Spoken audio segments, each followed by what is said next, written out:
welcome to another episode of The Grindbin. I'm Mike Wood. I'm Molly Osborne. I'm Austin Lannon. I'm Amber Miller.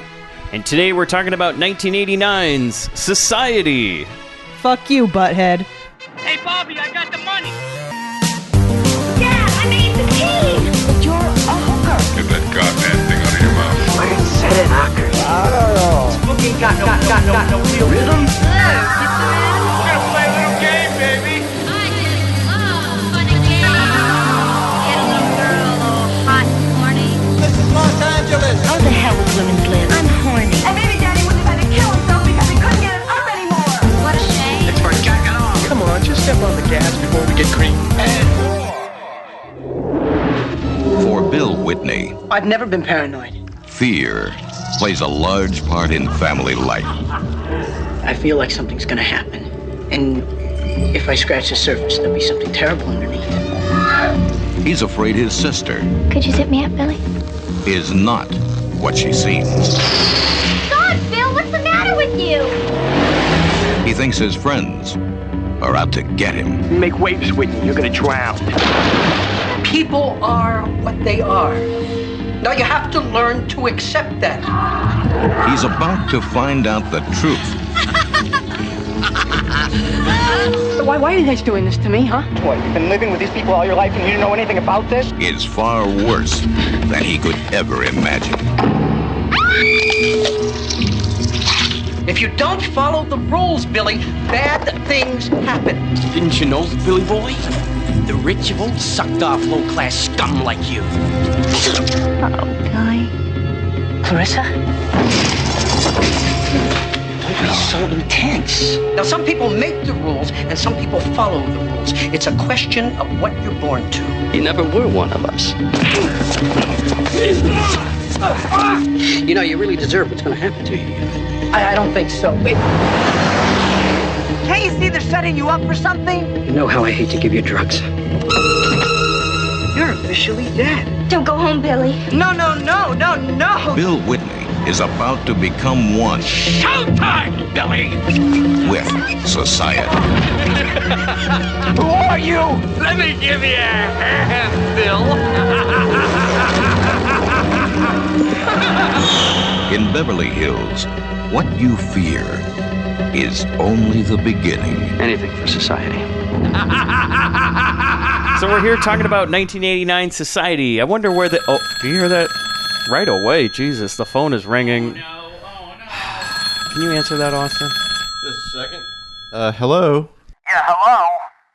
Oh, Mr. Crown. Hello. You're here again. Hi. Not you, Mr. Crown. Who is that voice? Here, Amber, I see you're in town again. Hi, Mr. Crown. Now, do you know why I recommended this movie to you? Why, Mr. Crown? Because this is a good old pastime that we have at Crown International Studios. We have our yearly shunting, and I thought you all would enjoy it. I figured this was like a midsummer ritual for you. So really, this is direct from Crown Pictures, huh? Yeah, how do you think we stayed in business so long, Mike? No. Well, I don't think we should ruin the plot for everybody, so No, I wanna just know- hang that up. Hang it up. Okay. He's gone. Well, Okay, maybe he'll good, come back good, later. good. All So right, yeah, bye, Mr. Crown. he's recommended this movie. That's why it's on the show, right? So let's get into the background a little bit here. Directed by Brian Usna.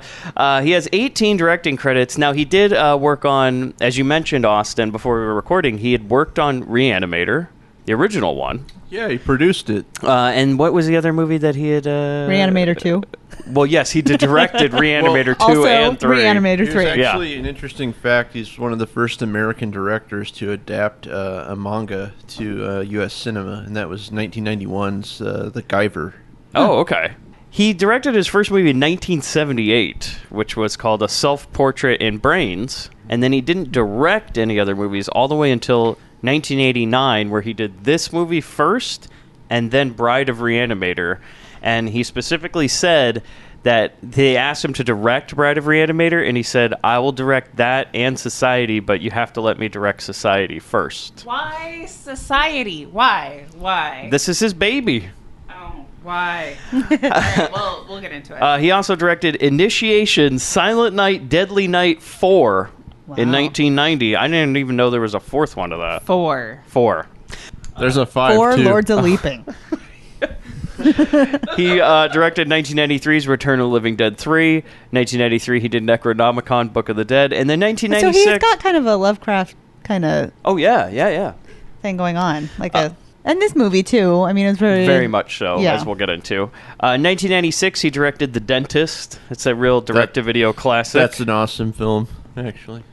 1998, Progeny. An unsuspecting woman is impregnated by aliens who are experimenting on the human population. I think I saw that when I was a kid, and it gave me nightmares. Not too far off. Like he's kind of in his own... Yeah. Very similar type of work. Right. The Dentist 2 in 1998, which I don't think was as good as The Dentist. That one, not really. Faust in 2000. That was pretty forgettable. I remember seeing that on the shelves of a Blockbuster. I'm pretty sure that was the tagline. It's pretty forgettable. Beyond Reanimator in 2003. Rottweiler in 2004. Ooh. It's about a futuristic cybernetic Rottweiler in future Spain. This is like the last movie we watched. Chomps. Yeah, it's like Chomps, but in Spain, and Chomps has gone crazy. And they actually get a Rottweiler this time instead of Benji. Yeah, they're like, finally, we got the robot dog we always wanted, the mean type. So then we go into the writers, guys. There's one of two writers this movie. The first one we're talking about is Rick Fry, who only has 3 credits, which is this, Bride of Reanimator, and Dementia, where he credited himself as R.G. Fry. And that's it. 3 credits. Regular Guy Fry. And then Woody Keith, who only has 5 credits, who also wrote Society, Bride of Reanimator, Silent Night, Deadly Night 4, Angels Tide in 1995, and Dementia. So they're a team. So they're all BFF. Yeah. Cool. They're like, let's get the Society crew back together. You know, when you find something that works, yeah, why change it? It's kind of like his whole career is when you find something Yeah. that works, because they just kind of do the same shit. Now we get into the cast, guys. Billy Warlock. No, that's not the name of a character. That's his real name, or stage name, Billy Warlock, who plays Bill Whitney. Do you think they called him Bill so he wouldn't forget his name? No, they call him Billy Joe Armstrong. Okay. Yeah, you did mention he does look like the singer of Green Day at the very does. beginning of this movie. His first movie was Halloween 2 in 1981. And the reason that he was in Halloween 2 is because his dad was in Halloween 2. Was he also named Billy in that movie? Yeah. I think every role he's in, his name is Billy. He's Billy Halloween. Look, like you said, Molly, when we were watching the movie, he can't shut his fucking mouth. No, his mouth is agape the entire movie. He's catching flies in that thing the whole movie, so he's not, He's a Venus flytrap. they got to call him Billy. Yeah. Okay? Or else he's Billy. going to forget. Billy. Billy. Maybe he did have a character name, and by halfway through the movie, the director's like, all right, well, just call him Billy. Maybe he has, he's like, not responding. Reverse lockjaw. Do you think they went over at any point where they're doing the makeup and they try to shut his They try to mouth? close it. And it just pops Wire right it back shut. open? Yeah. Oh, they wire it open. So, no, his dad played the shape of Michael Myers in Halloween 2. And so he got his kid into the movie. Gotcha. Yeah. Billy. He was in Lovely But Deadly in 1981. A cheerleader goes undercover to fight drug dealers because her brother OD'd and her fellow cheerleaders are hooked. That sounds like a great movie. Damn. Yeah. Do they make crack? Crack vapes. Yeah, 1981. And so then he made Hot Shot in 1986. Wait, like Hot Shots? No, it's called Hot Shot. Oh, just one shot. Was this like a Top Gun ripoff? No, listen to this. It's a story of an American soccer player trying to make it big who gets help from Pele. And Pele is in the movie. Ooh. Oh, wow. So like Mike or... So it's like a Ladybugs, but with Pele as Rodney Dangerfield's Okay. character. Okay, so then he was in, this is what he's best known for, is 45 episodes of Baywatch. Ah. He didn't play Billy. He played the character of Eddie Kramer, which is close enough to Billy, because it ends in an Was IE. his mouth so. open the entire time? Of course, he got seawater in it. That's how he ended. That's He's his a last sea bass. episode. Big mouth was bass. His last episode was he drowned. Billy Big Mouth. Yeah, they called him Billy Big Mouth on set. I believe his last episode was the Baywatch Hawaiian wedding, where he was found dead because they couldn't shut his mouth when he was trying to save people. When someone is drowning, he just unhinges his jaw further and captures them in his mouth. Oh. Like a pelican. Yeah, like a pelican. Okay, yeah. So he pelicans them in. Yeah. Sometimes he swallows them. Yeah, it's kind of 50-50 with Billy. Okay, so the next person I have is Devin DeVasquez, who plays Clarissa Caroline in this movie. I called her Spread Eagle, which She had we'll to get be in- into in the Yeah, very She had to beginning. be in a penthouse or something. She had the Sharon Stone role. Yeah, well, you guys are both right. She only has 14 credits, the first of which was House 2, The Second Story. Fuck that movie. It's an infamous movie on the Grindbin. No. Can't Buy Me Love in 1987. Then she was in Guns, 1990, an Andy Sedaris film. So we're getting closer to Penthouse at this point. Then she was in 1994's A Brilliant Disguise. Michelle is one part sexual nymph, one part man-hating psycho, and one part 12-year-old. Oh, God. This sounds like a good movie for the bin. When she catches the eye of Andy, it turns his life upside down, and the relationship becomes the formula for passion, pleasure, and pain. Oh. That must be the 12-year-old part was the pain part. Yeah, where's this? Pulling pranks, you know. A Low Down Dirty Shame, she was in that movie, 1984. And then Hot Ticket, 1996. Two kidnapped strippers must perform erotic routines for their captors after their plane crashes near a mountain hideaway. So a plane crashes with two strippers on it. They're like, well, we better dance our way out of this problem. Is that movie about the Chilean soccer team? Yeah. In the end, the strippers eat each other. It was made in 96, so I was made after Alive. Definitely. On the heels of Alive being a huge movie, they're like, we should do that, but with like strippers instead of soccer balls. And it worked great. Love the name Hot Ticket, by the way. And then she was in Hard Time in 1996, another erotic thriller. Busted, 1997, which is like we're talking late Feldman film. That's a Corey Feldman film I don't think I've ever heard of. Like, this is about when he's doing, direct-to-video cop movies? Was this when the two Coreys weren't doing so well? Oh, yeah, this is just one Corey. Yeah. Because, look, the cover of it is like a police badge, and, like, he's got his back to it with a gun up, but there's nobody on the other side. And you know he was like, come on, Corey. I mean, the Coreys are doing worse now. One's dead. Well, one's dead. That's what I mean. I actually saw Corey Feldman live in Berkeley, not Oakland, but Berkeley at the Cornerstone with his band, Corey's Angels. Oh, he was there for a reason. I thought you just saw. Yeah, I saw him perform with. They're called. I want to say perform in quotes. Just the best part of it was the intro where it listed all of his accomplishments. It's like appeared with Snoop Dogg. Wait, I'm sorry. He got on stage and listed his own accomplishments? Well, on a PowerPoint presentation. Stop. This is not real. Are you serious? I'm dead serious. So before his band played, he pulls a laptop up to the stage, pulls out a projector, and goes like, just in case nobody knows me. Yeah, it's like it said like in the biggest letters, original dance moves. So he's like, it all started here in Gremlins. Then it went to Lost Boys. Yeah. Then we had License to Drive, and he's going through every movie. Did he play the trailers too and everything? No, man, but he played some song that I'm trying to remember what movie it was from. I think it might have been Dream a Little Dream. He had his angels.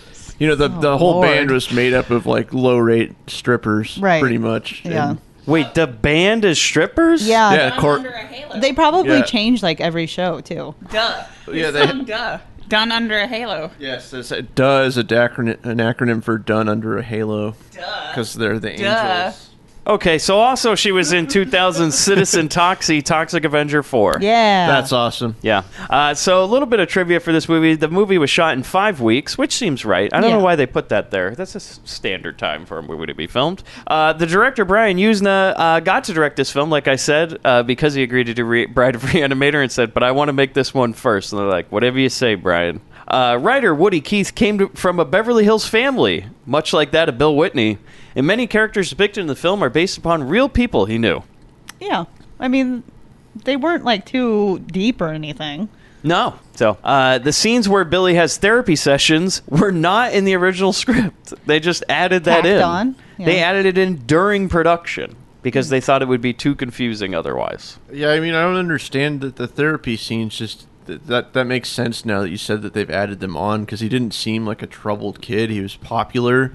He was... And his parents never mentioned therapy throughout the entire movie. No. Right. So it's just like he's just randomly going to a therapist at some point. Right. It made no sense. And we'll get into the apples. There's going to be a whole 10-minute rant about that. Billy Warlock claims that the film came and went in the U.S. theaters because many critics wrote it off as, This movie quote... was in a theater? Yeah, but he says, Billy Warlock says it's because, quote, The critics said it was just another Yuzna film. Okay. And I wrote, he never directed a movie. So how is that the credits? Like, just another Yuzna shit. Maybe the critics were time travelers and they knew what was to come and they were warning everybody in advance. Did he make like porn before? Like an Angel Ferrara? Maybe. Yeah. Usually on IMDb, they're pretty good about crediting people if they try to have a secret career. They didn't have anything for him with that. While shooting the infamous shunting scenes, apparently Yuzna put a sign on the soundstage that said, "Abandon all hope, ye who enter here." Oh, okay. So he's a real jokester. Yeah. The original script began with the scene where Billy creeps back into his house after leaving the hospital, with the first hour of the film being told as a flashback. To avoid audience confusion, though, Brian Yuzna opted instead to have a new opening written that's more of a foreshadowing to later events rather than a setup for a flashback. So interesting, it's supposed to be like a memento type of deal, and then they sort of, yeah. Yeah, Billy could only remember things Right. for 5 minutes. Yeah, Just in real life. He's so. a goldfish. His mouth is open all the time. He's got He's a gold- 5-second So you're memory. Oh my God, and he was in Baywatch. Yeah. So and you're he was in saying that Baywatch. Billy Warlock He's might, of the sea. might just be a goldfish Yeah. that looks like a man. He likes fruit. And worms. Oh. Okay, so the last piece of trivia I have before we get to the movie is that the movie was finished in 1989. It was released in Europe and is kind of a cult hit over there, but not released in America until 1992. So, maybe they did say, it's just another Yuzna film because he made Bride a Reanimator and that came out before it. Oh, maybe. So we get in the movie, guys. We open up on a big house. It's the Whitney's house, right? And it's night, and this sweaty guy, Billy. It was really more of a chateau. Well, so this is the one thing that annoyed me about this movie is like, why is everybody so fucking sweaty? Everyone is sweaty. Everyone. Constantly. LA is hot. I mean, it is hot, but This is everybody like is the- like dripping sweat like we're in Florida Maybe this or was some the shit. first year of global warming. You could also say fish out of water. Yeah. So maybe that's why Billy's wet all the time. Weren't they playing basketball? Was he? Yeah. Right then.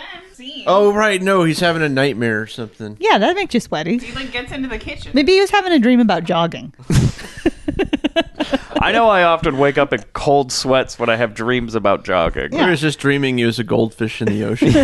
You know, best part about dreaming about jogging is that when you wake up, you go, I guess I don't really need to jog now Yeah. because I did it while I was asleep. Yeah. So no, he just kind of like sneaks around the house for a while, and then we find out it was a bad dream. Like his mom just turns on the lights. Nothing really happened. He like gets into the kitchen and grabs a knife, and there's like the Halloween soundtrack. Yeah, he thought his dad was home. The lights turn on, and there's a waspy family. Look, if your dad is Michael Myers and he had sex with a goldfish, you're always going to be on edge, okay? You're grabbing That's how knife. mermaids are made. So we immediately cut to... This is the new live action remake of The Little Mermaid. Yeah. Dig it. Billy Warlock as a real life fish. Yeah. So we cut to a therapist's office. And Bill's like telling him, he's like, yeah, my whole life's a nightmare. My family, you, everybody. And that's when you can't understand anything that's going on in this scene because he reaches over right next to his head and grabs an apple out of this giant bowl of fruit that's been placed in the therapist's office. So when you go to therapy, you have a fruit bowl. Like I've heard of like a candy bowl or something at a doctor, you know, but also it's weird. Like, you know, when you go to the dentist and sometimes they give you candy. No. I was always like, what's the point of that? They're trying to get me to come back or what? Yeah, they want return business. But here's the one thing is like, if I go to a therapist, I'm not eating fruit while I'm in there. I want pizza. You know, therapy pizza would actually be kind of good. Like you go in, there's like a Domino's or something. Or like Chibos. Or like a joint. Chibos? Therapy joint? A therapy joint. Yeah, you need that for after. He just hands you some dank nugs. Yeah. Therapy crack. And what he's talking about, he bites into that apple and it's just got a bunch of worms in it. Maggots. So again, Foreshadowing. maybe that shit's been there forever though. Maybe it's like, no, you're not supposed to eat the fruit, Bill. You think it's wax fruit. That's Right. what you would think, right? Yeah. Which could have been a good gag. No, it's worm fruit. Which was what you're saying, Molly, is why didn't he just eat the rest of the apple at that I point? mean, he's a freaking fish. Yeah. He just goes like, Yeah. So then we cut to the title. It's like a good 5 minutes of more sweaty. Yep. Just sweaty, slimy people kind of A whirling swinging around. boob like a pendulum. There is a swinging boob. So we go back to the house, right? It's day now. Billy and his boy Milo, right? They're just playing a couple hoops in the front yard. Yeah, they look like the Menendez brothers. They do. Yeah. They do. They're not brothers, but they look like them. Yeah. And, Austin, he's a big hoops fan. How big of a hoops fan would you say Billy is? Well, it's on his license plate of his Wrangler. So. Yeah, his license plate says what? Hoops, baby. Now, do you think that was a big thing to get that from the DMV? Like the first guy who got hoops as his license plate? Well, I imagine. There wasn't one Laker that ever wanted that as their license plate. Maybe a hula hooper. What if he bought that Jeep used and it just came with the hoops and he's like, well, I guess I'm into basketball now. That's how he got into the sport. Also, he's playing with his friend Milo. I don't see a hoop, but there is, because we cut to the insert shot of him slam dunking, which is like, come on now, he's like 5 feet tall. I know, white men can't jump. I can't even get touch the rim. And I'm like, what, 5'9" or something? Yeah, it's not happening, man. Yeah, I mean, maybe they lowered it a little bit. Yeah, maybe it was one of those Fisher-Price ones. They did. They got the Fisher-Price The Fisher-Price plastic one. Yeah, you do. You see him dribble a little bit, and then he slam dunks on a Fisher-Price plastic. He's like, plastic ball so rim. hard. So then they say something about assassinating the president or something. Yeah. We immediately cut to, they just go, oh, that Blanchard guy's here, because his van's parked right next to them. And they I want to note that it's a windowless blue van. Like, why would a teenage boy have that as his car? Actually, I thought it seemed pretty fitting. We know damn well it used to be a yellow van, and it was repainted at one point. The van. Yeah, that was inherited as well. Also, former Grindbin member Chris Hughes was a teenage boy that drove a van. He did. He drove a Dodge Caravan. A windowless van? No, it was a Dodge Caravan with tinted windows. Okay. Then he drove a truck with flames on it. Excellent. So he's got a good history of cars. Hughes does. He's dead, so say anything you want about him. He'll never hear it. He's dead. What? So now his sister looks out the window and she's like, "Hey, what the hell's going on?" or something. And they're like, "Hey, Blanchard's here," and she's like, "Oh, just get rid of him." Blanchard, I can't see him. Because apparently we learned that this is her ex-boyfriend. Yeah, they dated a bit or something. Yeah, and he just is really hung up on her, right? So we watch her change for a bit. And then she's got a very interesting, she puts on what looks like a bridesmaid dress. Yeah, she had a lot of silk. She went from a silk robe to a silk dress. Yeah, get silk on this body. There's a lot of silk in the movie, actually. There's a lot of silk bedding. Just silk in general. Yeah, worms, maybe silkworms. 1985 was the year of the silk. Yeah. It was a big thing. That's why everyone is so goddamn sweaty. Yeah, silk don't breathe too well. Silking it up. A hot summer in California with silk all over the place. That's how they roll in Beverly Hills. Yeah, nice and slippery. Fucking paint the town silk. She also, Molly, now you notice she had a statue in her room. Oh, yeah. I don't know if it was a man or a woman, but it was definitely sucking itself off. It's like, imagine if you had the thinker, but instead of putting his hand up on his face, he had his hand on his crotch. Yeah, he's got his face in the crotch. Oh, that's what I meant. Face, that's why, that's the thinker part too, is that he has to hold his head up. Yeah. Otherwise it will just fall and he sucks his own dick. It's the stinker. Yeah, the stinker. I think it's possibly an allusion to things to come. Oh, maybe. Oh, yeah, that's true. It's foreshadowing. So I wrote that down. Is a man sucking himself off or a woman? Or a woman. We shouldn't be so judgmental. No. So then we have, oh my God, Creepo in the closet. Yeah. Yeah, why? Why? Well, Blanchard's really into her, right? And at this point... How did he get from the van to the closet? Look, let's say he inherited that van when it was yellow from the 70s, and true. another man used to drive it. Yes, that man may have traded secrets to get to the closet. I think so. He was just like, look, do you want all the hints when you get the van? This is how you get them. You go in the closet, offer a joint. But he forgot the joint. No, he just went in the closet and grabbed her. Yeah.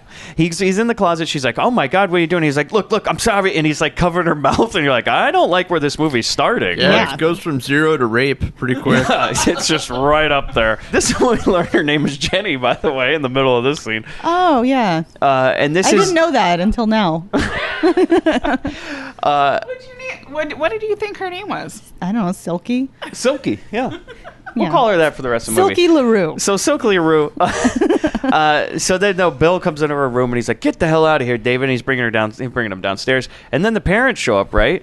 And we learn creepy AF. Yeah, but then we learn this is a common occurrence, is that David comes over all the time and is hiding in her room. I think we should just call him Francis. Okay, you do mention he does look exactly like Francis from Pee-wee. Yeah, he's like identical. He even has like doesn't Francis have the same mole and everything on? You know, do you think this man is Francis? No, I don't think it is, but it could be his like cousin. Yeah, his cousin Francis. Looks like Francis's little brother or something. Yeah. Then his parents learned, it's a whole occurrence here. Austin, you did remark that they have a nice Scarface clock, like from the set of Scarface. Yeah, I mean, that was like right in the middle of the fountain. Just missed, instead of "The World Is Yours," it was a clock. Like, this family pretty much got, like, once they closed down Al Pacino's house, they had to sell. Yeah, they had to sell the furniture, you know, at like an estate sale, and they're like, "We'll just take it all." There wasn't one room in this house that looked lived in. Every single room looked like a set. Well, like the kitchen in this place looks like modern, like 1985 modern. Yeah. And then the staircase is like Gothic. Yeah. And there's like chandeliers, and their walls are like brick, like cement brick. They do say money doesn't buy taste, so. That's true. Yeah. Maybe they just wanted themes for every room. Yeah. Like, the kitchen's future, the staircase is Dracula. Yeah. The rest of the house, the bathroom is caveman. Yeah. Get a lot of silk. Like the Madonna Inn. Yeah. In San Luis Obispo. Maybe it is it's almost exactly like Madonna. And listeners to this podcast know that you found a cock ring at the Madonna Inn. Yeah, that's been mentioned before. Do you think that you'd find a cock ring in this silk house? Oh, absolutely. Yeah, I think so. You'd find several rings. Many types of rings. I think every room come with one, you know? Or multiple rings. That's true. I feel like they wanted all the silk, you know? And they're like, "We want all the silk in the world." And they're like, "Well, you know what? We just busted this big drug dealer down in Miami. Had a shitload of silk. But you got to buy everything else with it." And they're like, "Okay." And they're like, "Well, we kind of like the clock. We like the Coke bowl." I like the idea, though, that maybe they just moved right into Scarface's house. Yeah. Because somebody had to live there after Tony Montana, right? Yeah, like, I mean, the stuff was still good. There. Do you think that's what the realtor is saying? They're like, "Look, it's still good. Yeah. It's just, blood wipes off. And it's silk. It comes right off, you know? Just get a magic eraser. You're good." It's just like I said, like, silk doesn't breathe, you know? Just the blood come right off. So the parents that we lined up, they don't like Milo. You know, they're like, "Oh, fucking Milo's on the driveway." Did we ever learn, like, Milo's background or something? Not at all. Because he just seems like another rich asshole kid from Beverly Hills, right? Yeah. Maybe they didn't like that he was Jewish. Maybe. Jesus. Blanchard. No, I think you're right. I mean, Blanchard was Jewish, too. Yeah. Oh, is that a thing in this? I don't know. It's the 80s. Jesus. So you're telling me this is like some sort of secret Nazi movie, maybe? I mean, most movies are. So they basically mentioned that there's going to be this whole party later, and it's called a coming out party. Right? Yeah, that term has aged differently. What does that mean? The judge is very excited for her. Judge Carter is very excited. What is a coming out party? I don't know. Like, I don't even really know what that means. It's like, because at first I thought she was just going to go into a room full of friends and family and go, "I'm gay. Hello, I have my..." It's like saying that she's like of sexual age. Hello, everybody. I have gotten my first pube. Yeah, that's what it means. That's what it means. Oh, do you think they frame it and everything? Yeah. It's like in Midsummer. I think they... Okay. I think they actually braid it. Oh my God, she put it in a pie for everybody eats the cake, and if you find the pube, you win. Yeah. So it's like a king cake in Louisiana, right? With the baby in it. It's like Mardi Gras. Yeah. The king's cake. You know, because that's what they always say about the king cake, is you're either going to find the baby or a pube in it. Yeah. Except if you find the pube, you get murdered. So the parents go upstairs, right? And Bill's asking about Blanchard. He's like... The parents go upstairs, right? And it leaves Bill and Jenny, and they're sitting down, they're talking, and Bill's asking about Francis, and she's like, "Yeah, he wasn't enough for me." And then she's like, "Bill, would you zip me up?" And turns around and like has her zip up her dress, and Amber, something weird on her back. Yeah, it's sweaty and throbbing. Now the sweaty was fine because everybody else is so fucking like I've never seen a movie Maybe it was just like cystic acne. Everybody in this movie, like everybody in this movie is dripping sweat constantly. Yeah. It's like, again, we're not in Florida. They're doing coke all the time. It's just like constant cocaine. Well, they bought Tony's house. Scarface house, yeah. Yeah. The coke just comes with the house. The silk soaks up the cocaine. Yeah. I mean, why put plaster on your wall? Yeah, the house is... It's like the Cheech and Chong van. It's just, so then, she's has this... throbbing. It's throbbing. Like a weird throbbing bubble on her back. And he's like, ugh, this is weird. But why is the brother zipping up her dress? I know, because she says it really sexual, too. Yeah, she's like, sit me up, Bill. And he's like, okay. So we think something's going on. And also, like, do we ever learn if he's adopted or anything like that? Because they never... he's adopted. But nobody mentions it, right? Except for him. He says it like, I feel like I'm adopted. Yeah. It's like... Yeah, but he says that to the therapist, and that was cut in after. So yeah, in the beginning of the movie, he's not like walking around telling his parents. He's like, man, I feel like I'm adopted, hint, hint. And nobody's saying anything. So I guess he is. We'll find out. So she's like, oh, I'm really upset you can't attend my coming out party. And that's when we first learned that term. I'm like, what? So then we cut to, was I right? At first I was like, they're having like a basketball press conference at the high school? Because I don't understand these conferences. There's a cheerleader on stage. She's like, cheerleader. Solitary cheerleader. And she goes, let's bring him out. Bill, he's number one. The Wonder Boy. The best basketball player in all of L.A. Bill. And he comes on stage and everybody's cheering. It's not a press conference. It's a fucking class debate. A debate for being class president. Yeah. And so it's against / Bill. pep rally. Yeah. It's against Bill, the guy everybody knows around town as not being able to shut his mouth. And that annoying kid from Boy Meets World. Yeah. And the annoying kid from Boy Meets World, whose name is Marty in this movie. And they get in a little fight there on stage. And Bill says something like, Marty says like, oh, this guy's an idiot. And then all the crowd's like booing him. And he goes, guess you lost the moron vote, Marty. Yeah. Zing! So now, they're now debating the dress code of the school. So apparently in Beverly Hills, the student body has the ability to set the dress code. Well, but in the front row. So, Amber, why is there a character called Spread Eagle in this movie? Well, in the front row, there's a young lady who is spreading her legs and showing her panties. Yeah, to Bill on stage, and he's like, I mean, can we confirm that it was to Bill and not to the other guy? You know, we actually don't ever confirm that. And he's just anyone else on stage. And he's looking straight at it. Yeah, it could have been to that cheerleader. I mean, she is having her coming out party.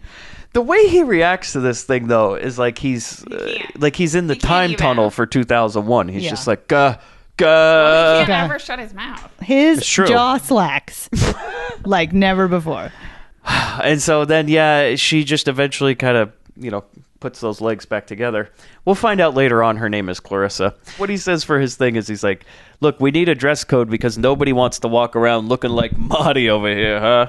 And he gets the standing ovation. Yeah, everybody loves it. Crowd goes fucking wild, man. Yeah, fuck your blazer. But then everybody notices, oh my God, Spread Eagle's gone, right? She flew away. She did. With her legs. She's just flopping her legs. Yeah. And that's when Milo kind of goes from the debate desk and he goes, she's bad news.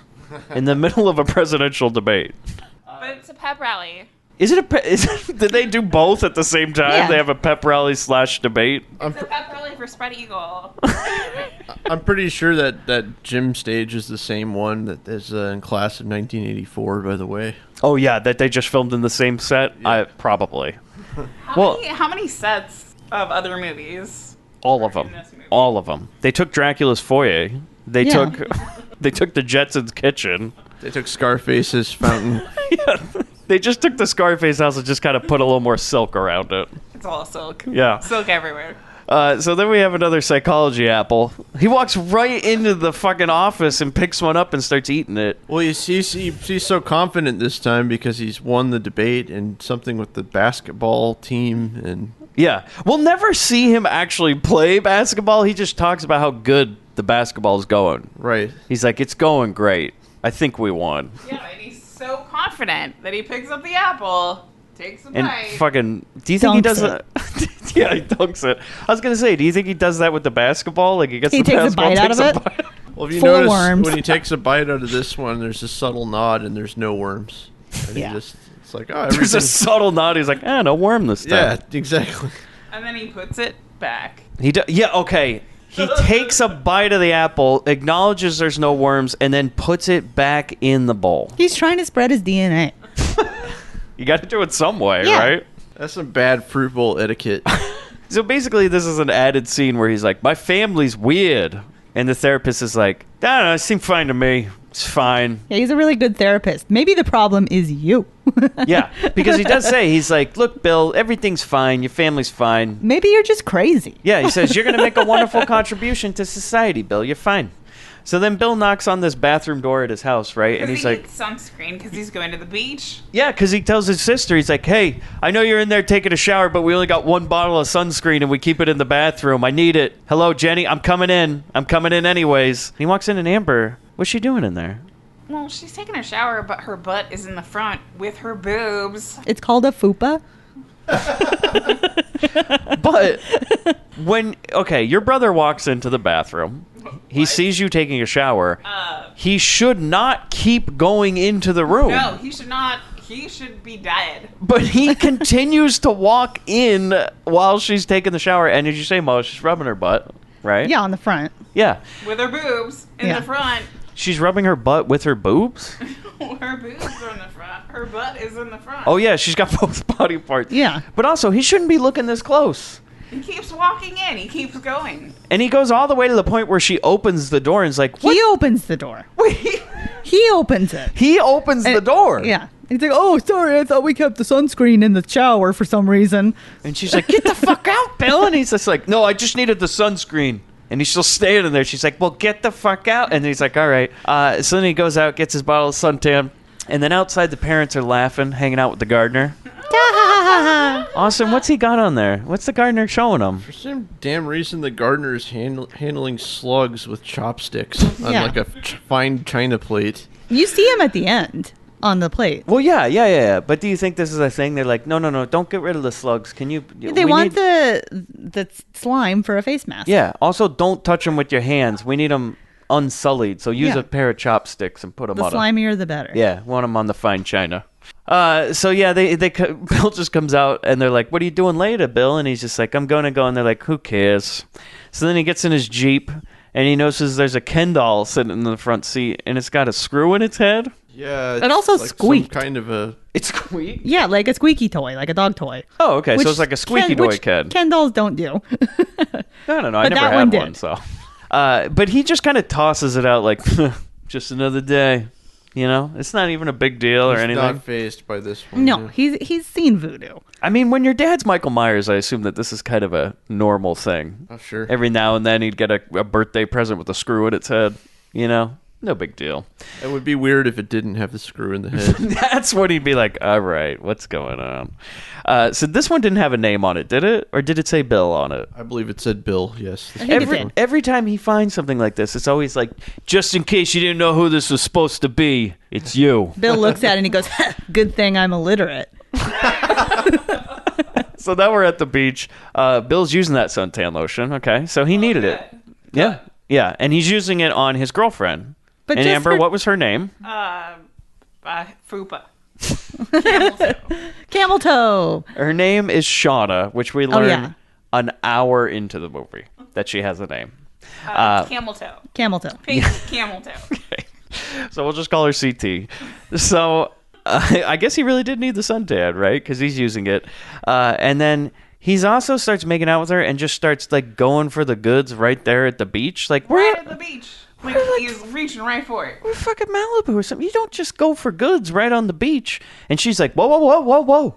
And not that she wants to stop because it's inappropriate to just start having sex in the middle of the beach. He's like, oh, sorry, I saw some seals over there doing it.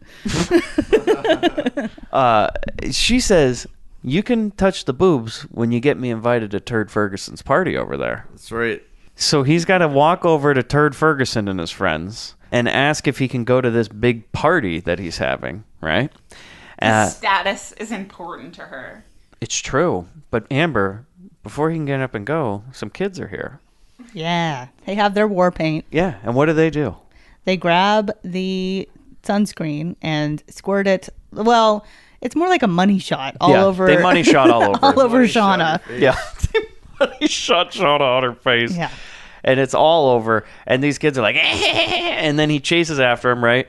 They drop the bottle. But then a pair of sexy legs comes into the screen. It's like one of those Tex Avery cartoons where it's like, wow, wow, wow, wow. Totally. Yeah. And it comes in Austin. And staring up is Clarissa. Yeah. And she's got that sunscreen in her hand. Wearing an even skimpier camel toe bikini. Yeah, she is. And by the way we frame this shot is like, okay, we can pan up a little bit because this is... It's, to be fair, it's an unflattering angle. Can you imagine setting that up? Yeah. No, Clarissa, one more step closer to the lens. Like, get it right in there. There we go. Nobody looks good from, like, an undershot. Except to Mr. Crown.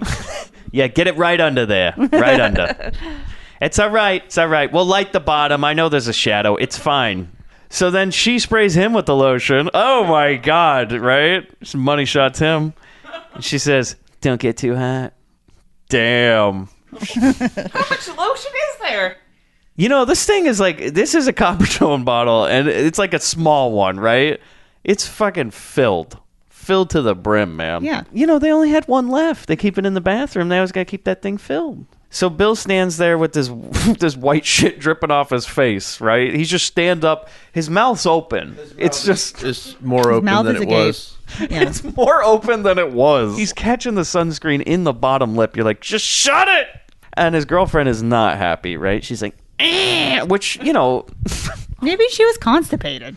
Oh, okay. That's why she didn't want to make out or like have sex on the beach. But then all of a sudden he's interrupted by a character who looks like it's Pat. Yeah. Oh, Is what Austin It's just completely random. Yeah, Pat comes onto the beach. Like, so Julius Sweeney's here, like, as you know, this character looks like it's Pat, and she just grunts for the whole movie. And he runs into her chest, and she goes, and he goes, okay. So then Bill goes over to talk to Turd Ferguson, right, and his friends. This is kind of how Turd talks, too, because he comes over, he's like, hey, Bill, hey, Turd, what's going on? Oh, do you know anything that's going on this weekend? Oh, okay, well, I'll talk. Oh, okay, sorry. Oh, I heard there was, like, a party or something?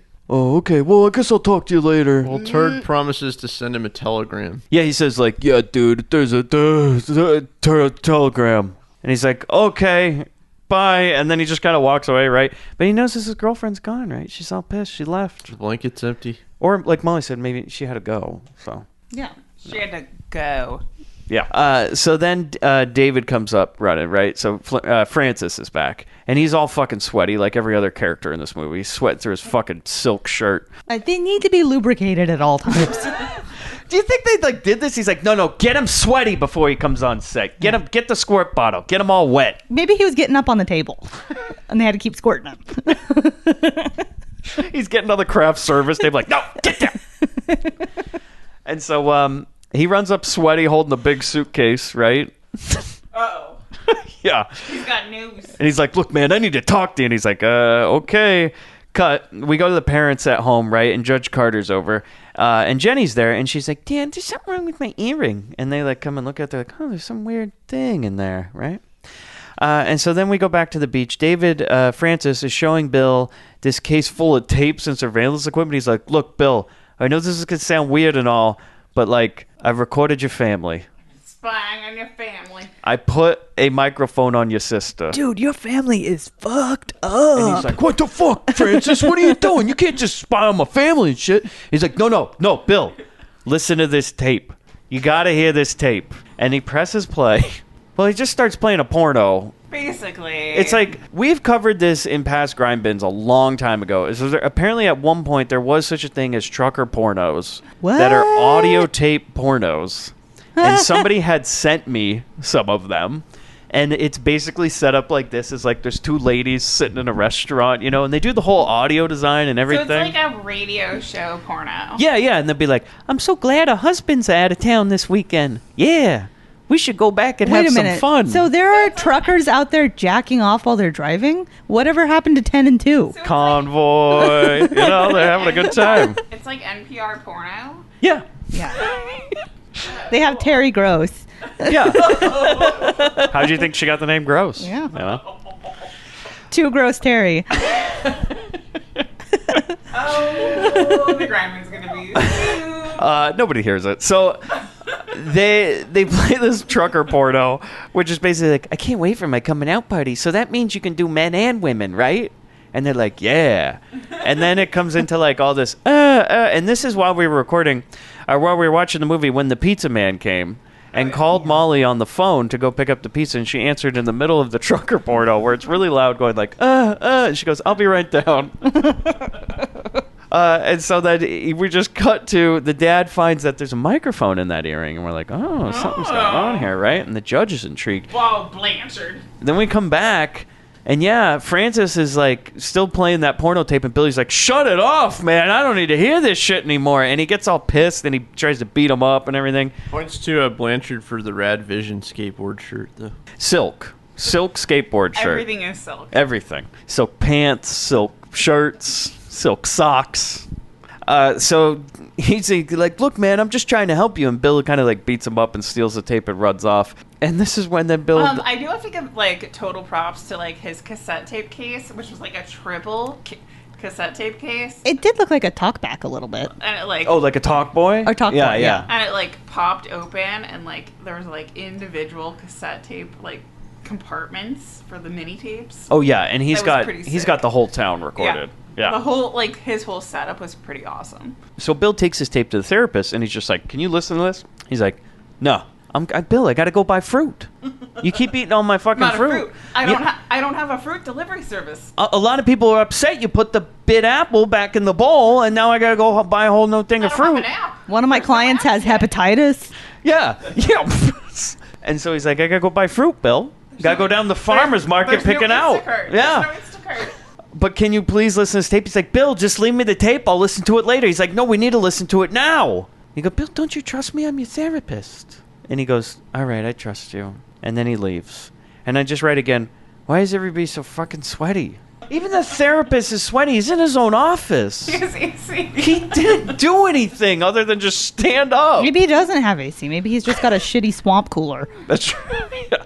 He's a low-rent therapist. Yeah. So then we're at school, and Bill's telling his girlfriend, Shauna, he's like, about the tape. He's like, yeah, there was this tape. Everybody was there. Turd was there. Jetty was there. And you were there. And you were there. And you were there, too. And she's just, like, pissed about it, though, because she's like, I want to go to the party. Yeah. I know it doesn't mean anything to you. She goes, Bill, are we any closer to going to Turd's party? You're talking about a tape and fucking around with Francis, and you're so goddamn sweaty. And silk. He's like, is that all you care about, going to a Turd party? And she goes, you know what? Maybe it's time we see other people. And walks away. Then Milo's back. Classic Milo. Austin, what has he done to the locker? There's Shrunken Head. I don't believe. Like, is this supposed to be some sort of like joke that like a jump scare or some shit? Because he just opens his locker and there's like a tiny shrunken head in there. It's like a Halloween prop. It's pretty low rent. And then Milo's like, "Gotcha." Yee. It's kind of like spaghetti. Yeah. Spaghetti. So then we go back to the therapist, right? And he's like, Why is he at the therapist? Because they need it. Why is he at the therapist so much? You know, it's expensive. They needed to put these therapy they are scenes the elites. in when you think about it, because this shit makes no sense without it. Yeah. Everybody's like, what you should the recut fuck? a version of this with all those scenes cut out.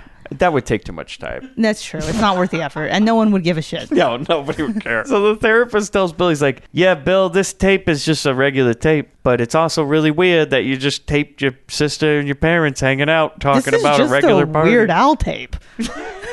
Yeah, he plays it. Yeah. It's just Eat It It's that just plays. Eat It on loop. Well, yeah, pretty much it's the inverse of everything that he actually heard. Yeah, it's just that they're just like, oh, I'm so sad that Bill couldn't make it. Also, it's just a regular party, and like everybody's just having fine, good time, right? Nothing weird, no fucking or anything like that.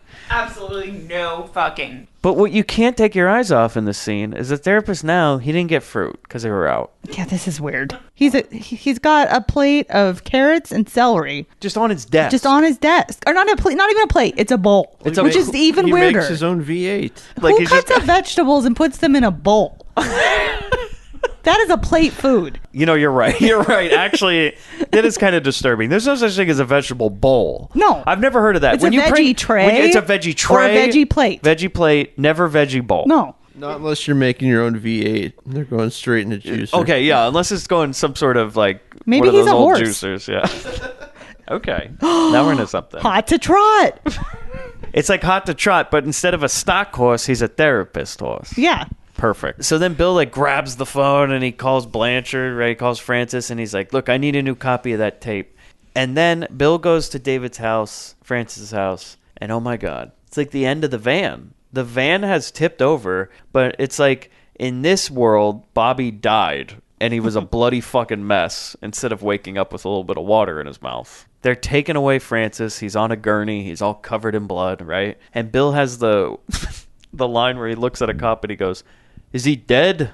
And nobody answers him because they're like, what the fuck do you think? It's a fucking man covered in blood being pushed in a gurney onto an ambulance. It was just a severe nosebleed. No shit, Sherlock. And then he's like rooting around. He's like looking through the case with the tape recorder and everything. He's trying to find more tapes. And the cop comes up and he goes, hey, this ain't a fucking garage sale, buddy. He's like, no, you don't understand. It was my friend. It's my friend here. And he's like, get the fuck out of here. You don't have any friends. Close your mouth, You're young too man. sweaty.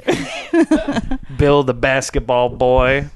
Close your mouth. Yeah. Close your mouth. There is that part when the cop takes his chin and pushes it up. And it claps.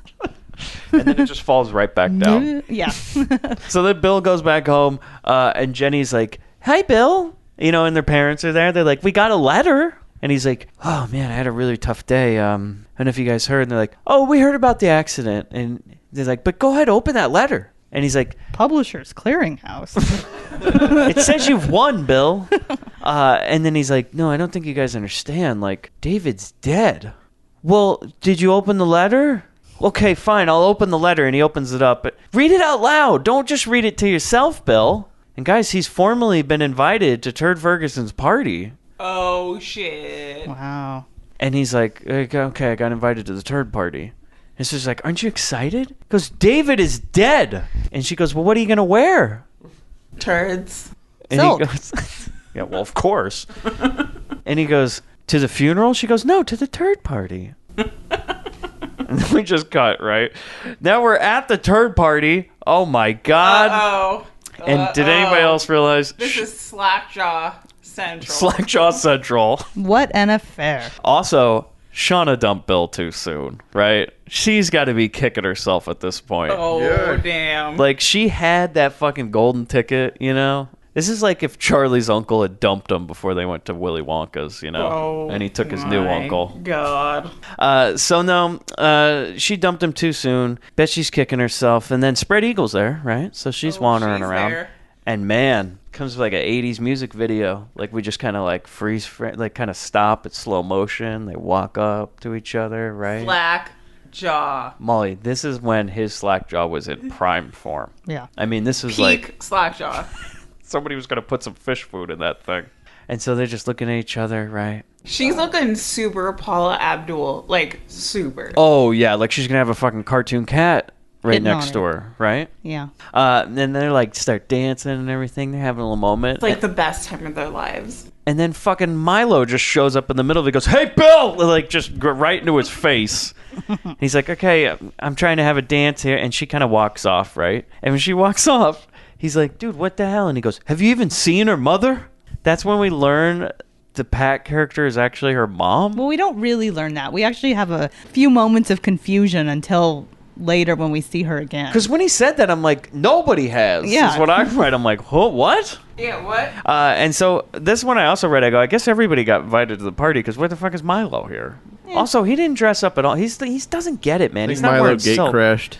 He's not wearing silk either. He's wearing like a fucking Top Gun jacket or some shit. Oh, yeah, and a t-shirt. Oh, what about all the jackets? all the jackets. There's a lot of jackets. There's so many jackets. Okay.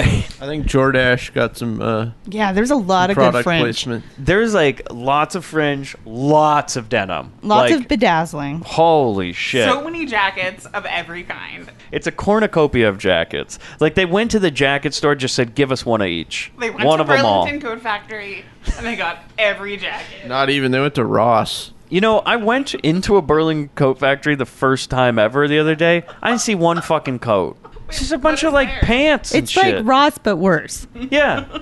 It's like a bunch of t-shirts and pants. I'm like, where's the coat? They have like Minion shirts, but Minions is spelled wrong. Yeah, it's like mignons. Mignons, like yeah. filet mignon. The Minions are blue for some reason. Like no, it's Tijuana fine. Minion shirts. It's like he got like he fell into the blue vat or something. Yeah. He's fine. Is it silk? Of course, it's all silk. Burlington Silk Factory. So Bill goes into this tent because Clarissa went in there, right? And she's going to explain it all. So many jackets. Yeah, oh my God. This is like the fucking jacket tent. Turd's in here, and Bill comes up to him. He's like, look, man, I want to know what happened. Want to know what happened to David and all that. And Turd goes, shut up. He's so cool. Turd is so cool. And like, he goes, what happened at my sister's party? He goes, he kind of does his Andrew Dice Clay, because Turd Ferguson stands up. He goes, well, I fucked her. Hey. Then everybody else fucked her. Hey. And he goes like, what the fuck? And then they get into a big fight, right? He punches him. And Turd's boys take him out, toss him in the pool. You remember what they say to him? No. Says, you make waves, you're going to drown. Oh, yeah. Right. Zing. Real deep thought right there. Real Jack Handy.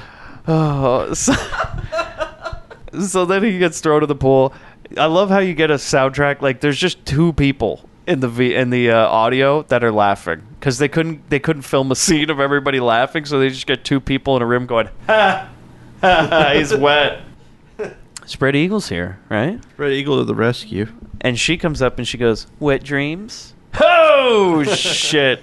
She's just full of them, right? Flap, flap, flap. Just flies away to the eagle's nest. And then she does this weird thing where she goes like, you're weird. Also, you are weird. One of your buttons is loose on your shirt. Look at it. And then she just kind of takes it off. She goes, oops, it came off. And that's when he says to her, he goes, you're weird. You are weird. Yeah, and she invites him to the silk house. They're on her bed, which, by the way, is full of silk. Like, she's got the silk sheets. She's wearing a silk robe. Silk. All the silk. Like, I didn't even know they made underwear in silk. She's like in men's underwear. A sexy teddy, too, all of a sudden. Silk teddy, right? Yeah. Don't you think it's like too much silk? Like if you're wearing silk as your clothes and you're in the silk sheets, no. it It's feels like you're just gonna slide it's a around. slip and slide. Have you ever slept in It's a silk dry sheets? slip It and is kind slide. of like a slip I think and slide. it comes in use, though, later. The slip and slide aspect. Oh, yeah, it might, right? So he's in the silk room, okay. And then they're silking it up, but they're also sweating it up. Oh, they are sweat. Well, because There's it's all so silk. much sweat everywhere. Well, that's what you get when you fucking fill a room with silk. Like Austin said, it don't breathe. So they're all wet like crazy, right? They've been fucking for 5 seconds. Well, she But starts really, really hard. Yeah. Well, she pets him, and she pulls out another one of her lines. Like, this lady's lines. Did she bring these to set, or were these in the script? Is this the jelly bean line? She says, "Mean machine jelly bean." Yeah. I think the guy that wrote Samurai Cop might have had some influence in the dialogue here. None of the sexy lines make sense. It's also not very sexy. And then, guys, no, it's not sexy at all. Calling someone jelly bean? No. No, that's not sexy. But you know what is sexy? Pull out those bingo cards, Grindbin listeners, because we got a man's asshole. Yeah. We smash cut to Billy Crack. Yeah.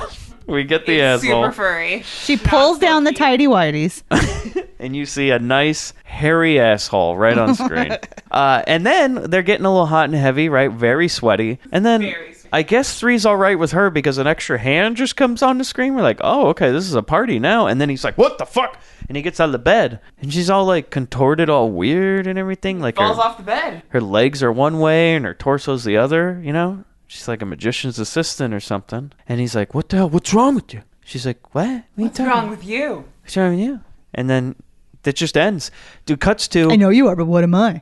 It cuts to Shauna's outside in a car crying with her new friend we've never seen before. She's in her IROC. And by the way, her friend might be my favorite character in this whole movie because she's like, I can't believe he do that to you. I can't believe it. And it's like, who gave this girl lines? Like, and so she's just crying. She's like, I can't believe Bill would do this to me. It's like, you dumped him. You told him we should see other people because you didn't get invited to the turd party. Yeah, stupid camel toe. CT, Amber, please.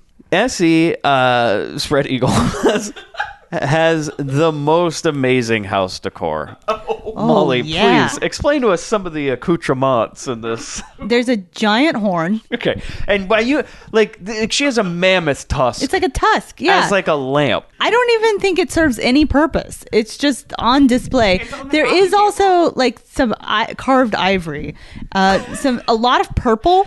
Purple walls. Purple couch. Purple couch. Very Ugly plush. Purple couches. Like purple design floor, like carpet. Yeah. Even the light fixtures are painted purple and the switches. There's like the room is very crowded. There's like oh my God, yeah. There's like a 5-foot tall vase with like golden roses coming out of it. It's insane. And she's wearing like a open robe. Yeah, silk robe, open. Silk. With Yeah. silk. And she was like, I already showed my boobs. I'm not doing it again. No, she does it again. She has her boobs out. She has some nip slip. She does have nip slip. Yeah, her boobs are fully out, and she's making tea. That's where they're out. You have to have your boobs out when you make tea. Okay, yeah, she has a tea tray. Yeah. It's called a titty tray. Nip and sip. Wow. Damn. So that's when her mom, Pat, shows up, right? And she goes, And Molly, you mentioned something about, so she has something in her hand, right?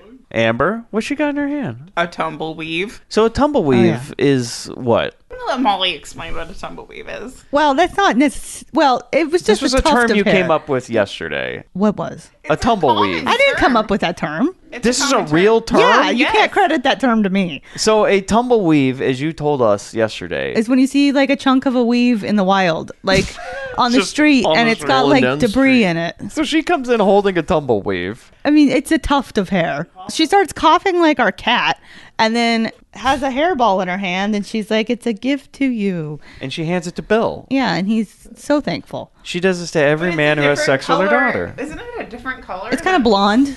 So then Bill comes to his Jeep, right? Like, so he's like, thanks a lot. And he kind of leaves. So he goes out to his Jeep. This is in the morning at his house. And now he's got a blow-up doll with the Ken doll in its mouth. And I love this is that he picks it up and he's like, what the fuck?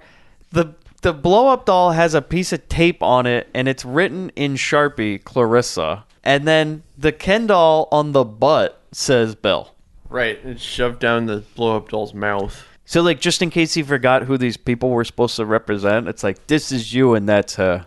And he's just, like, all kind of confused and shit. But then, oh my God, Molly, Shauna's here. And she is wearing probably the best outfit in the whole movie. Oh, that denim jacket? It's a denim dress. Oh, that's right. Yeah. Like, that denim dress. It's acid wash denim. No, we've seen like a Canadian tuxedo in Grindbin movies before, right? Yeah. Like a denim on denim. I've never seen a one-piece denim dress before. It was no. I used to have a denim jumper when I was a child. Acid wash? Yeah. With big ass boots like she's got. I would have definitely worn white cowboy boots. She was in her ass kicking outfit for sure. Oh yeah, and she pulls up in her like fucking Pontiac Firebird or whatever it is.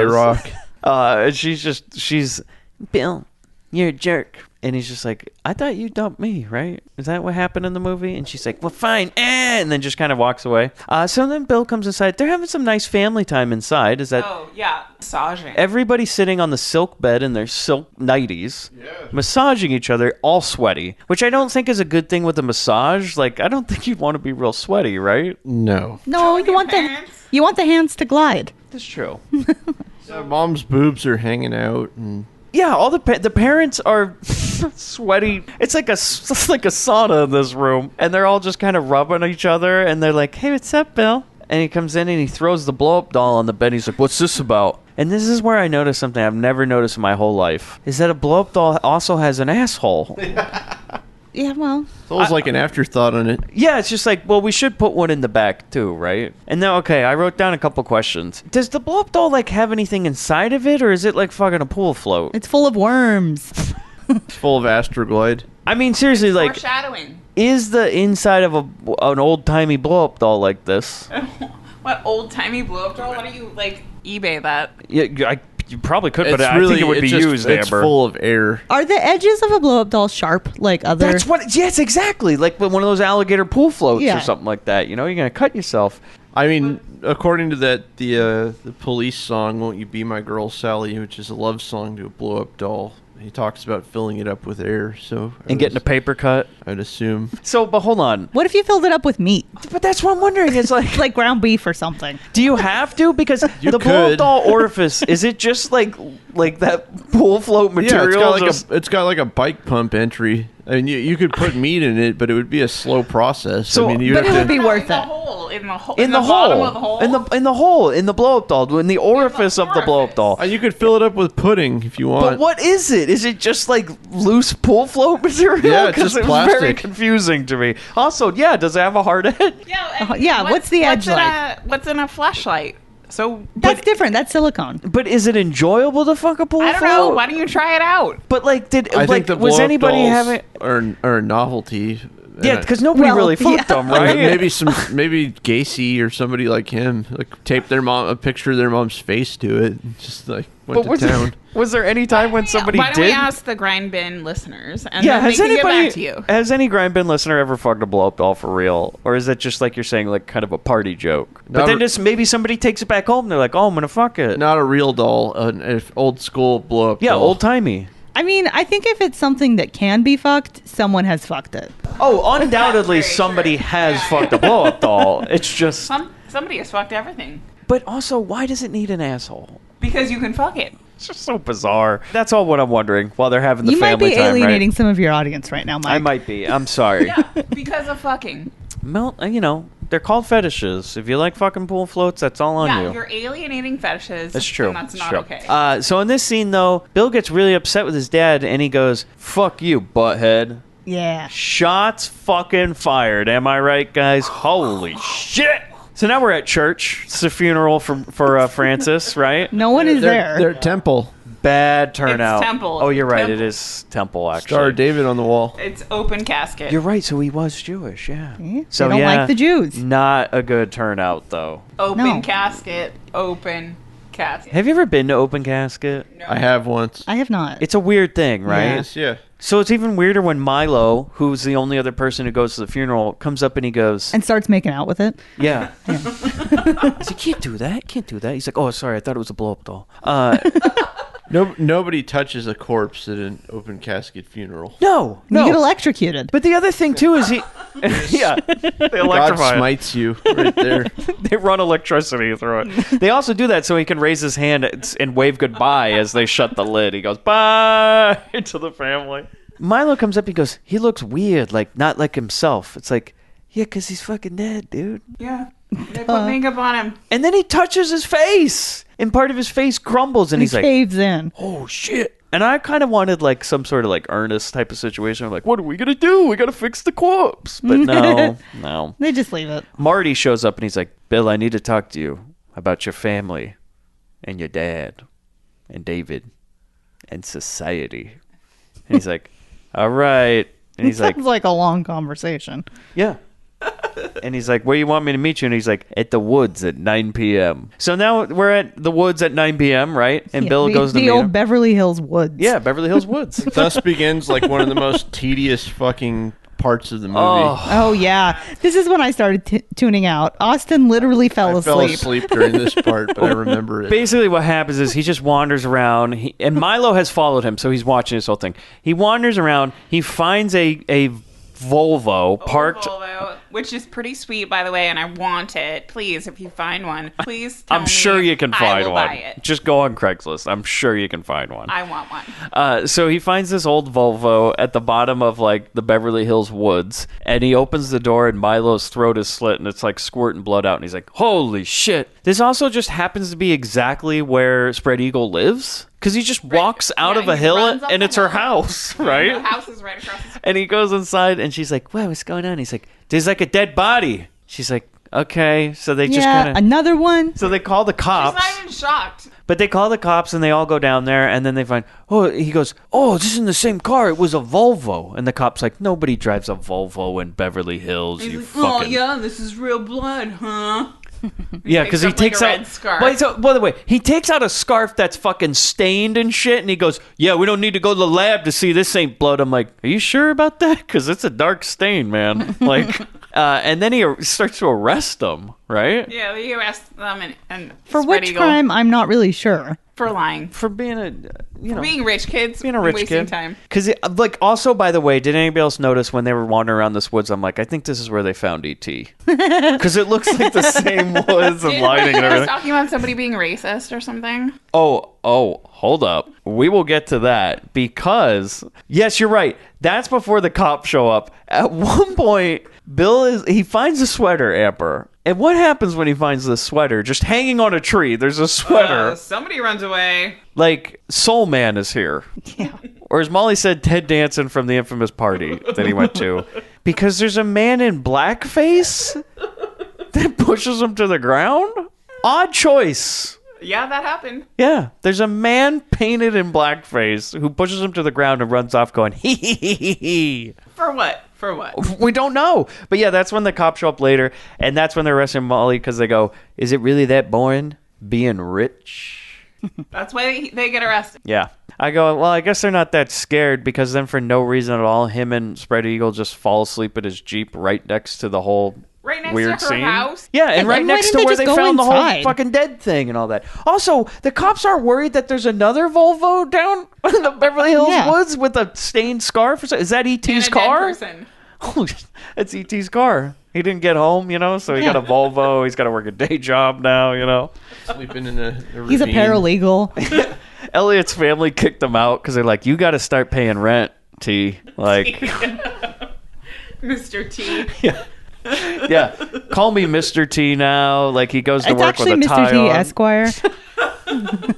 They always want him to do the presentations because his finger can glow, so he is the natural pointer.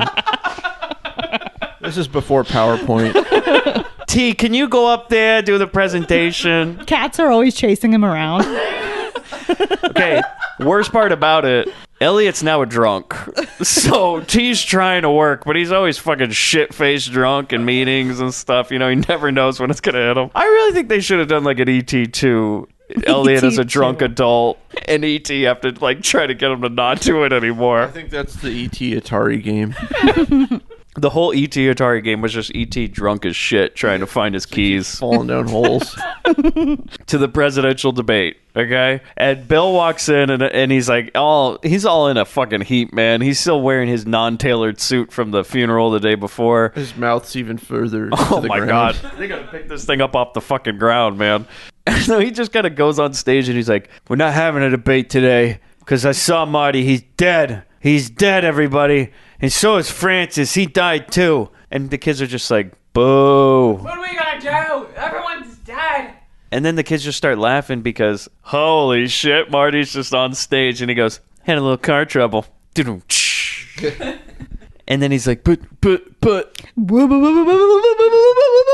And then we learn that Turd was the man in blackface because he's holding the sweater and he's like, hey, you fucking dumbass. And then he just kind of runs out. So then outside, Milo says he comes up to Bill. He's like, wait, Bill, don't leave. I just got to tell you something. I was the guy who put that sex doll in your Jeep. And Bill's like, why? And he goes, honestly, I don't know.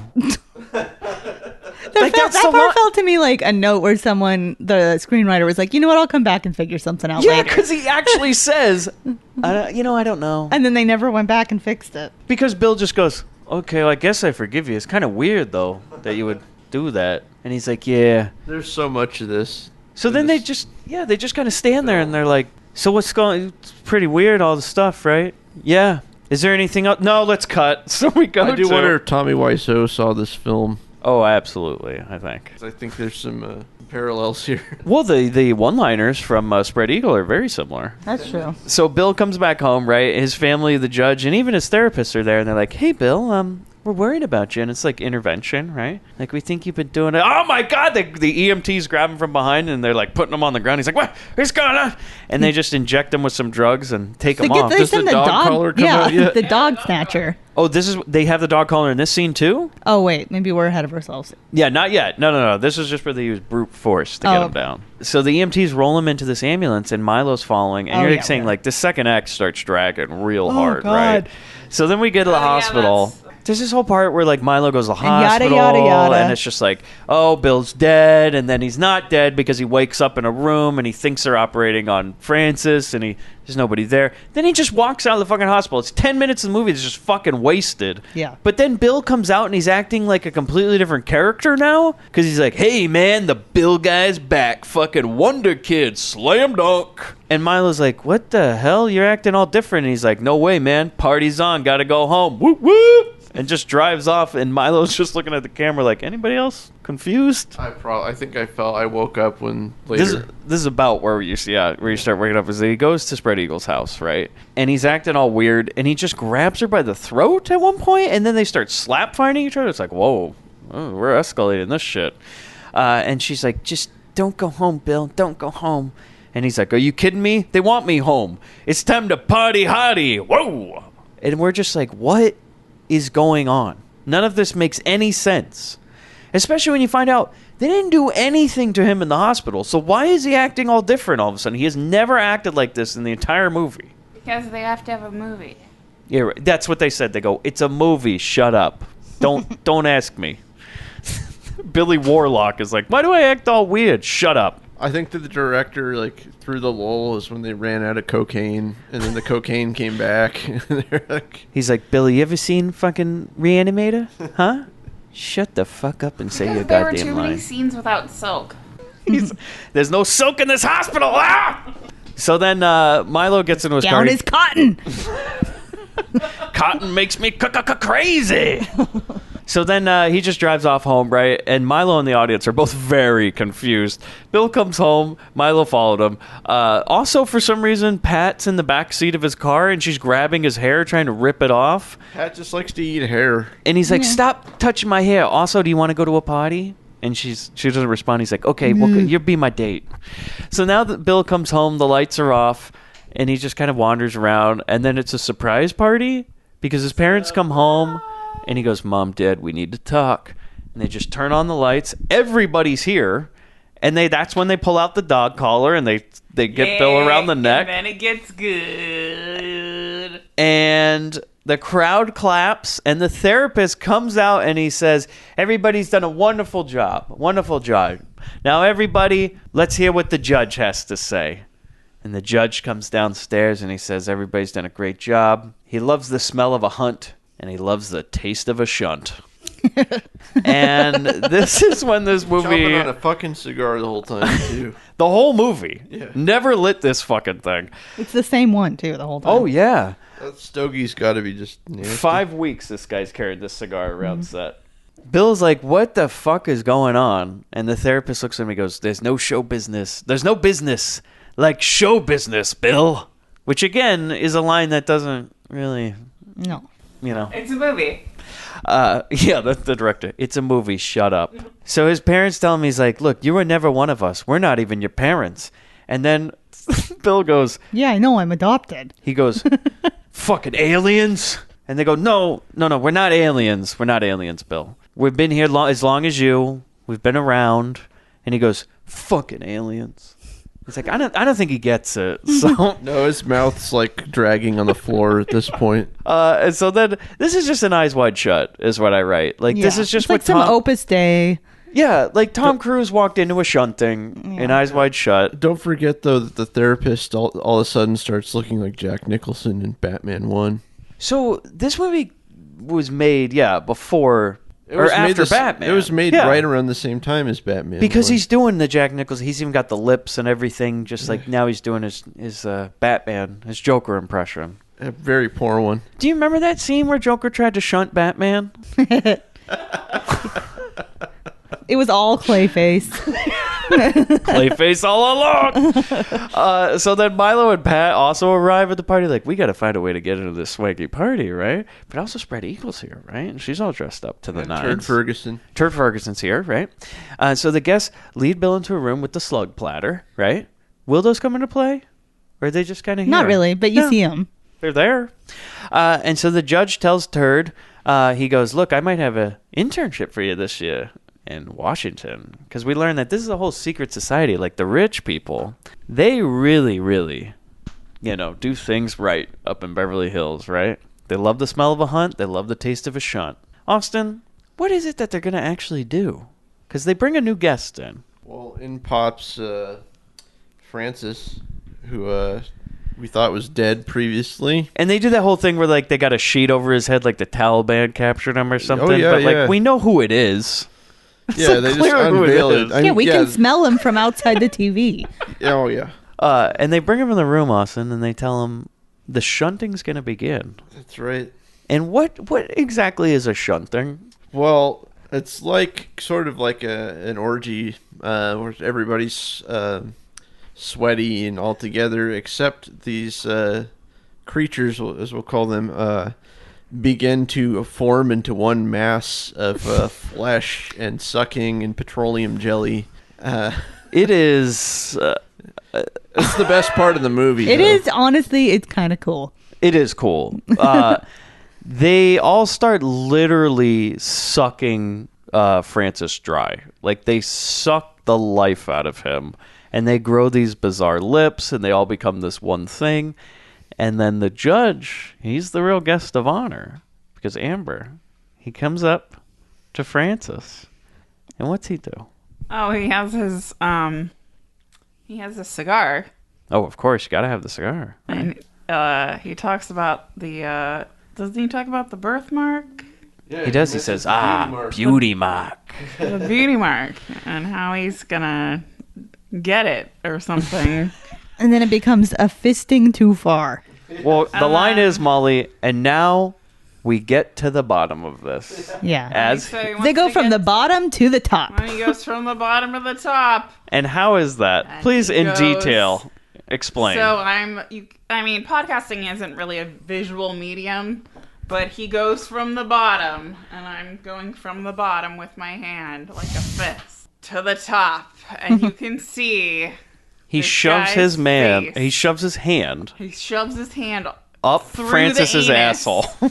I mean, we don't know that. All the way through. It could be a urethra. And you can see Francis's face just contorting Yeah, into all these different faces and emotions and feelings of all different kind until you see the hand come through his mouth and then his eyes. Yeah, he put his hand all the way up from his asshole through his face. And it was a surprisingly clean hand. And it was so clean. Yeah. Not one speck of poop on that one. Well, He cleared out before he came to the I kind party. of think the reason they took him to the hospital was to give him enemas. Like, they got to, and also colonics and everything. They got to get that thing cleaned out, you know? So, like, at one point, Spread Eagle, like, tries to let him get away. And she's like, Billy, I love you.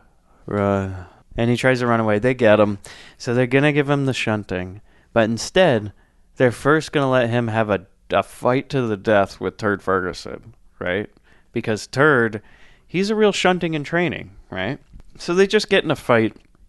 And during the fight, Turd tries to suck the life force. Oh, hold on. We should mention at one point that Billy goes to his parents' room. And they have now, his whole family has become one creature. His mom is the top. The dad is the hands for the feet. And also, Molly, that line about the butthead. Oh, yeah, that comes back into play because his dad is literally a butthead. He even makes a fart sound with his mouth. Yeah. And blows a raspberry. And he does a callback to the line where he says, like, I guess I really am a butthead, son. That happens. So then they have the fight to the death, right? And Turd tries to suck face with Billy. And that's when he takes his hand, and he saw how the shunting happens. So he does it himself because Billy shoves his hand up this man's asshole and through his face and then pulls him inside out. And he's just left as a husk of worms and shit on the ground. That was pretty awesome. Yeah. And then everybody's like, well, you ruined the damn That was party. amazing. That was such a clean husking. Oh, it's a very clean husking, right? Very clean. But everybody's like, the lights kind of come on. They're like, well, this... Thanks a lot, man. It kills the erotic mood. Yeah, because everybody's like, oh, man. Yeah, everything kind of just dies down. And this is like the weirdest end to a movie is that he just goes like, all right, I'm leaving. And then... Spread Eagle and Milo. Yeah, Spreading Eagle and Milo and him just kind of walk out of the party, and the dad does some like half-hearted, like, I'll stop you, and then he just pushes him to the ground, and they just go out, peel off in the Jeep, and we just cut back inside, and the judge says, I guess I need to find a new man for Washington this summer. And that's how the movie ends. So recommendations? Do you guys recommend this movie? I think it's pretty hilarious. I mean, I don't personally imbibe marijuana, but that would probably make the movie infinitely more entertaining. Yeah, I mean, we found this on a whim on Amazon, and then Mr. Crown found it. I mean, I was like, oh, this would be a perfect bin movie, and we watched it, and it was entertaining, like, just on first watch. We watched it straight through. We didn't turn it off. Yeah, repeat view might be kind of tough. Yeah. I mean, you fell asleep. Second act drags. Yeah. Molly, what do you think? Yeah, I mean, I wish there was an abridged version. Because, more shunting. Yeah, more less shunting. bunting. Yeah. There was too much. More Canadian tuxedo. Yeah, Act 2 was way too long. Drag. But I did like the third act. So Yeah, the third act was pretty cool. Special effects were neat. So look, the first act of the third act are great. Yeah. The second act is a real drag, but overall, I think it's worth watching. Yeah. Like, it's a fun one for sure. Did you hear that sound? How do you think Bobby and DeVito would fit in the world of society, Amber? Well, there is a van. There is a van. I've been thinking a lot about It's Always Sunny lately. And I definitely think about the Crazy Wall, Charlie's Crazy Wall, and I just think that there might be some aspect of the Crazy Wall and the shunting. You should see the van in there, Yeah. also the shunting. Yeah. It all goes straight to the top. Yeah, I'm sure there might be some aspect of Danny DeVito's character and It's Always Sunny in with this movie. You know, there was that part in Always Sunny where DeVito came out of that I was couch. just about to say the couch thing. Yeah. So I mean, with all things the bin, I always take it in with It's Always Sunny because I feel like there's some connection. And with my work right now, I've been thinking a lot about. You've been thinking a lot about shunting, about putting your hand up somebody's asshole and turning them inside out. No comments. Anyway, I'll pass that along, Austin. well, I'm sure there have been plenty of orgies in the back of that van. Of course. So that's probably the connection. Do you think if you opened the back of the van at one point, you might I see a think it would shunting be- inside? I'm sure the back of the van is also very sweaty. What if the van itself is also just like that creature? It's like a very Cronenberg-esque. It's like a machine, but it's also a living, breathing, sweating. The van is like the mobile shunting. Yeah. It often sticks its tailpipe all the way up somebody's asshole and out the Maybe mouth. someone sticks their hand all the way up its tailpipe and it comes out the headlights. Now, I think for sure... Amber just broke. Mine is very simple. I kind of explained it during the movie. I think that van was sold to David at one point, and he found those tapes in the van already. That's why. Right? That's why that happened to him. Uh-huh. And he was just like, what is this weird tape? And he plays it, and then he's just like, man, you can't turn back. It's like the first time he had ever heard Art Bell or something like that. And he just went down this rabbit hole, man. And he's talking about lizard people and shuntings and... Flat Earth. Do you think that was ever a thing on Coast to Coast where they discussed the shunting, or is that not a thing? I'm sure somebody called in about that. People talked about all manner of crazy shit on Coast to Coast. Well, thanks again for joining us on the Grindbin. Does anybody have anything to promote? Austin, you want to promote your band? Yeah, my band, Atomic Tide, we just put our record out on Bandcamp last Friday. I think it's pretty good. You can listen to the whole thing for free. I believe it's just bandcamp.com/AtomicTideSF, like San Francisco. Yeah, check it out. And you can find us at grindhousefilm.com or Twitter at grindpod. And give us a review on whatever the fuck Apple's doing now for their podcast thing, because they took away iTunes. Thanks a lot. Bobby, get the tumbleweave.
got no real rhythm. We're gonna play a little game, baby.